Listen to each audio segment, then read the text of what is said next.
Kidlat News Updates. Mga balita ngayon, 15 mangingisda sugatan matapos sumabog ang isang bangka sa General Santos City. Lalaki patay matapos tamaan ng itak sa Nueva Vizcaya.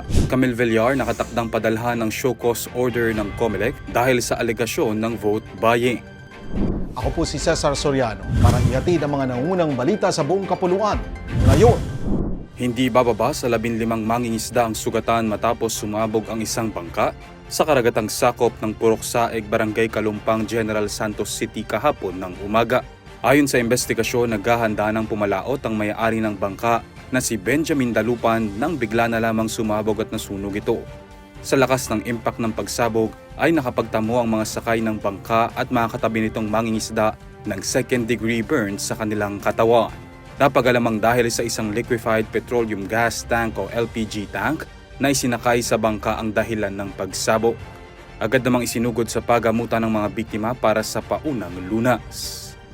Dead on arrival ang isang 47 anyos na lalaki matapos madamay sa away at tamaan ng itak sa Barangay Cordon, Casibo, Nueva Vizcaya, Kamakalawa. Ayon sa inisyal na investigasyon, nag-ugat ang insidente matapos mag-away ang misis ng biktima at ang 35 anyos niyang kapatid dahil sa kalasinga. Sakto namang umawat ang asawa o ang biktima sa away magkapatid at nang ibato ng suspect ang itak ay natamaan ito sa kanang hita.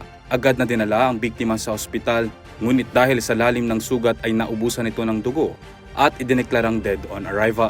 Desidido namang magsampa ng kaso ang kinakasama ng biktima sa kapatid nito na nakatakdang makulong dahil sa kasong homicide. Pinagpapaliwanag ng Commission on Elections o COMELEC si senatorial candidate Camille Villar dahil sa umano'y kaso ng vote buying sa isang political event sa Cavite.